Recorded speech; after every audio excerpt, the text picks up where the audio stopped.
Souvent, quand les gens pensent à la patinoire, ils pensent au hockey ou au patinage artistique. Mais pour certains, c'est le patinage de vitesse courte piste qui leur traverse l'esprit. Plusieurs ont des idées reçues sur ce sport, comme ils font juste tourner en rond ou c'est un sport de fragile, ils ont besoin de matelas. Cependant, le tout est beaucoup plus complexe, et c'est ce que je vais vous montrer, en plus de vous présenter en détail les aspects de cette discipline et ce que pensent certains vétérans de leur sport. Peut-être même que vous développerez un certain intérêt pour ce sport. Dans l'idée, le patinage de vitesse est un sport assez simple. Plusieurs patineurs font la course sur un anneau de glace en parcourant une certaine distance. L'objectif est, bien évidemment, d'arriver premier à la course. Pour y arriver, les patineurs doivent alors user de leur vitesse et de stratégie afin de bien gérer leur énergie, éviter de se faire dépasser et, bien sûr, terminer en première position. Un aspect parfois négligé lorsqu'on parle de patinage de vitesse est la technique. Le monde ne le remarque pas nécessairement, mais cette discipline requiert une technique complexe que je vais vous expliquer. Tout d'abord, il y a la position de base. Comme son nom l'indique, c'est la position adoptée de base lors du patinage de vitesse. Elle consiste à plier les genoux et courber le dos afin d'avoir une position basse et aérodynamique. De plus, la position plus basse permet de plus étirer les poussées afin de se propulser davantage et prendre plus de vitesse. Les poussées sont un autre point technique important. De bonnes poussées permettent de prendre plus de vitesse dans les lignes droites. Elles consistent en une extension des jambes ainsi qu'un transfert de poids. Cela nécessite une certaine coordination avec le bassin et les jambes. Toutefois, ce qui amène vraiment un gain de vitesse, ce sont les croisés dans les virages. Les croisés sont réalisés avec une poussée de la droite suivie d'une poussée de la gauche pendant laquelle on ramène le patin droit vers l'intérieur. Il est important d'appliquer une bonne pression et de bien compléter les extensions afin d'avoir une poussée optimale. Pendant les virages, il y a plusieurs tracés, ou chemins si on préfère, que l'on peut utiliser dans différents buts. En restant plus loin des blocs qui définissent le tracé, on parcourt une plus grande distance, ce qui donne l'occasion de faire plus de croisés et de gagner de la vitesse. C'est ce qu'on appelle le tracé vitesse. En restant plus proche des blocs, on troque la vitesse pour la défense en utilisant un trajet plus court et en bloquant les adversaires qui tenteraient de passer par là lors des courses. De plus, on peut également réaliser un pivot au lieu des croisés. Un pivot consiste à se laisser glisser sur un patin en restant le plus proche possible des blocs du tracé. Cette méthode ne permet pas de gagner de vitesse, mais peut permettre de mieux défendre sa position lors des courses en utilisant le tracé le plus court, évitant de potentiels dépassements. Enfin, il y a les relais. Lors des relais, le patineur sur la piste va donner une poussée à celui qui va prendre sa place afin qu'il commence tout de suite avec une bonne vitesse. Pour ce faire, le patineur se préparant à prendre le relais suit celui qui patine à l'intérieur du tracé et essaie d'adopter à peu près la même vitesse. Lorsque vient le moment du relais, le patineur à l'intérieur se laisse glisser juste devant l'autre patineur lors de la sortie de virage et celui-ci lui donne une poussée. Le procédé recommence ainsi pendant toute la durée du relais. Si pour une raison ou pour une autre, la poussée est ratée, il existe une technique afin de quand même faire accélérer le patineur.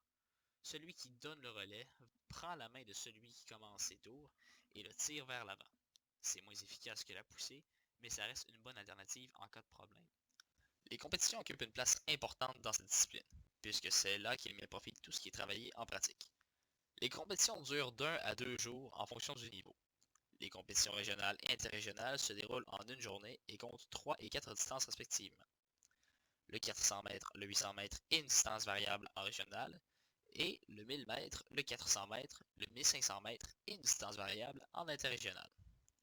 En provincial et en élite, les compétitions durent 2 jours. On retrouve le 500 mètres, le 1000 mètres, le 1500 mètres et un relais en provincial et en élite. En régional et en interrégional, chaque distance se déroule en 2 courses. Une vague de qualification pour former des groupes équilibrés lors des finales et une vague de finale. La position et le temps lors de la qualification permettent de se placer dans une finale plus ou moins bonne.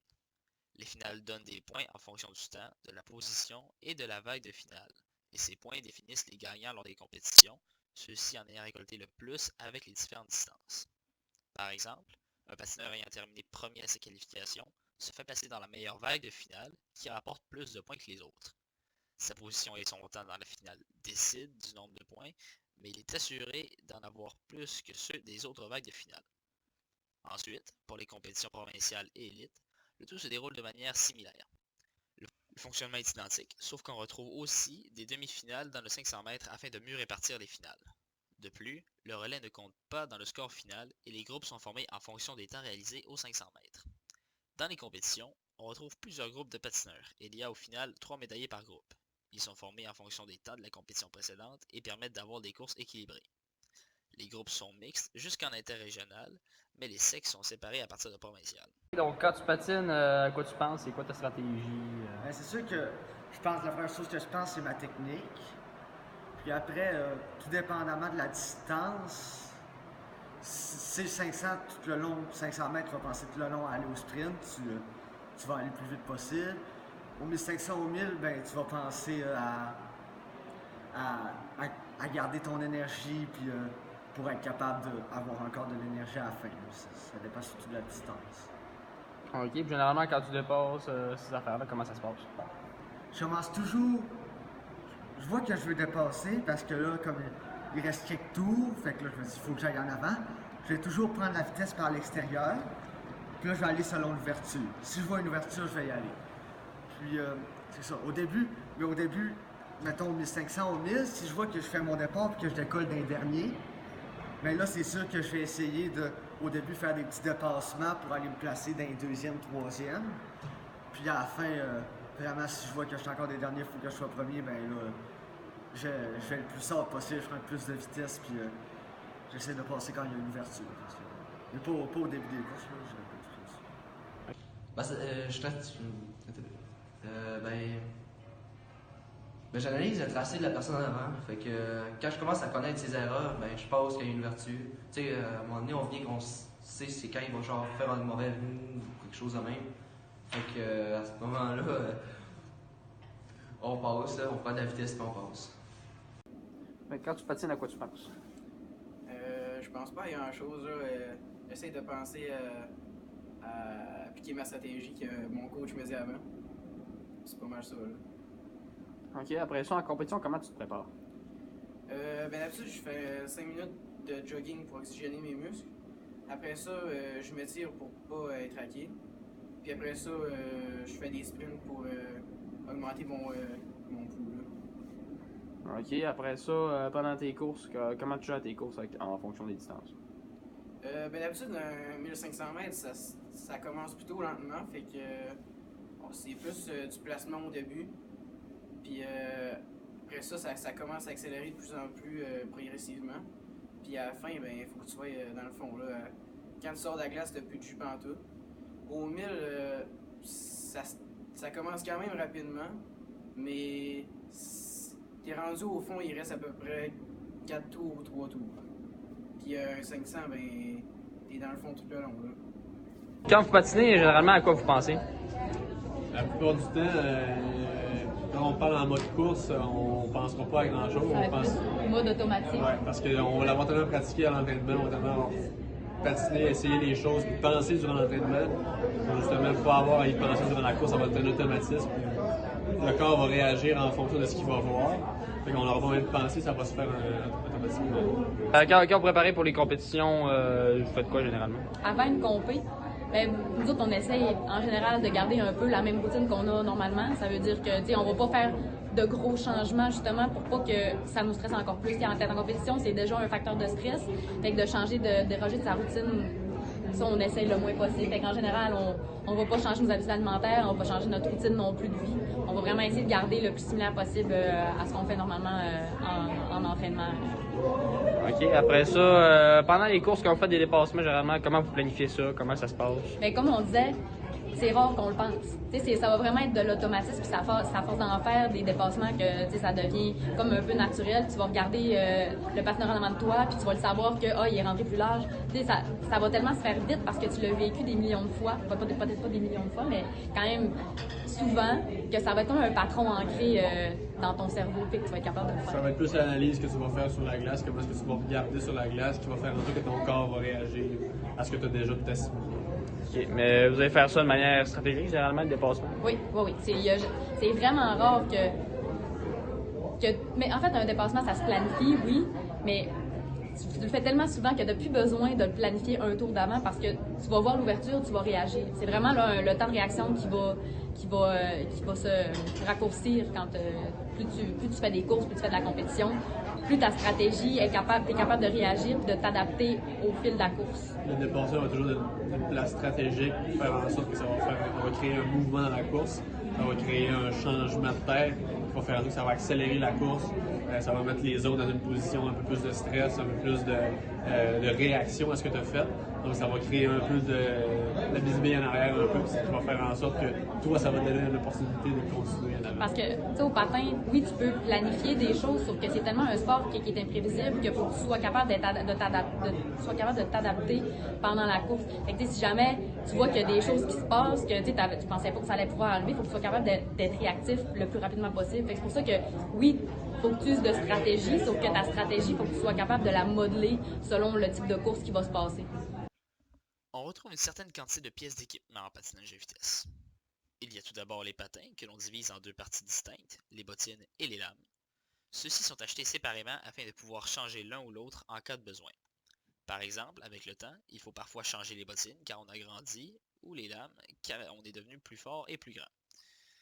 Ce sont certaines des pièces les plus dispendieuses du lot, avec les prix qui se comptent à quelques centaines de dollars en moyenne pour les bottines et un peu plus pour les lames. Ensuite, il y a le skin, soit la combinaison portée par les patineurs. Le skin correspond au club auquel appartient le patineur et comporte une couche de dynama qui protège des coupures. Dans certains cas, le dynama n'est pas intégré au skin et il faut alors acheter une combinaison de dynama à porter en dessous. Les prix se comptent en moyenne en quelques centaines de dollars également.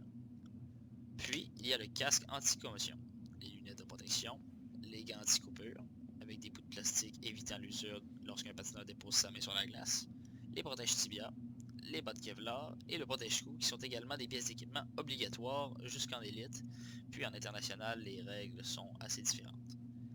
De plus, certaines pièces d'équipement sont autorisées pour le confort du patineur, comme des EasyFit, des bas apportant plus de confort pour les chevilles, ou des foulards si certains ont des problèmes respiratoires. Les patins requièrent un entretien différent des patins de hockey. Ceux-ci doivent être aiguisés à l'aide d'équipements spécifiques pour ne pas endommager les lames. La plupart des patineurs aiguisent eux-mêmes leurs patins. Ils doivent être aiguisés en passant une pierre sur les lames afin de créer du morphile, un résidu de métal, la lame, qui est ensuite retiré à l'aide d'un burin ou d'une pierre de côté. De cette façon, une couche de lame est retirée et la nouvelle couche est plus tranchante que la précédente. Il est très important que les patins soient bien aiguisés afin de bien agripper à la patinoire et éviter les chutes. Le patinage de vitesse comporte plus de risques que le monde semble croire. Étant donné la vitesse des patineurs, les chutes peuvent avoir d'importantes conséquences. Les matelas constituent la seule protection des patineurs contre les chocs avec la bande en cas de chute, et malgré cela, les blessures sont communes. Les commotions cérébrales sont fréquentes, et il est facile de se briser quelque chose. Les chutes les plus dangereuses sont celles à plusieurs patineurs à cause des risques de coupure qui peuvent se produire malgré l'équipement anti-coupure des patineurs. Donc ceux qui affirment que le patinage de vitesse est un sport sans risque devraient y réfléchir à deux fois. Finalement, le patinage de vitesse est une discipline unique. Elle est très technique et exigeante, mais particulièrement satisfaisante pour les amateurs de vitesse. Tout le monde avec de l'entraînement peut pratiquer ce sport. Ceux qui se consacrent à ce sport le font pour diverses raisons, que ce soit pour performer, pour le plaisir ou pour les deux. C'est un sport qui permet également de rassembler des gens, car même si tout le monde est adversaire sur la glace, cela n'empêche en aucun cas les patineurs de se rapprocher les uns des autres et de s'amuser ensemble. C'est sûr que j'ai des objectifs de performance, comme faire des bons temps, gagner des médailles, faire des championnats à la fin de la saison. C'est sûr que pour moi c'est important les performances, mais c'est aussi important pour moi de continuer à patiner, avoir du plaisir, mais j'ai surtout des médailles et des bons temps. Ben, j'aimerais ça faire des Coupes du Monde, puis sinon, en ce moment, ça serait peut-être plus de finir premier à la finale du Canada. J'ai pas vraiment d'objectif précis, mais je veux me rendre le plus loin possible, puis je vais aller où ce que le patin m'emmènera. Si vous avez des affaires à dire pour du monde qui commence le patin ou qui patine en ce moment, ça serait quoi? Faut vraiment avoir du fun. Faut vraiment trouver le plaisir de patiner parce que le patin, c'est un sport qui est... Tu développes un... Il y a le côté social que pour moi, je trouve que c'est une des parties. C'était vraiment 50-50. Autant que j'aimais le sport, j'aimais la glisse, j'aimais patiner, j'aimais m'entraîner, mais j'aimais la famille du patin. Fait que, tu sais, c'est vraiment d'essayer de profiter de chaque chose que le sport peut t'apporter. Exactement. Souvent, on va se fixer des objectifs oui, à long terme, mais d'en avoir À à court court terme terme. aussi, que ce soit des compétitions, que ce soit des temps personnels, que ce soit un point technique à accomplir. C'est souvent ça qui va t'amener à aller plus loin, à vouloir avoir des objectifs un peu plus grands. Mais c'est vraiment d'y aller au jour le jour. Comme Cass a dit, de s'amuser là-dedans. C'est vraiment, quand tu perds ça, c'est à ce moment-là que tu deviens un peu. Tu penses à autre chose, que tu te mets beaucoup de pression sur toi parce que là, tu te mets en mode vraiment de travail. Puis, un sport reste un sport, tu es là pour t'amuser. Puis c'est vraiment la clé pour pouvoir réussir.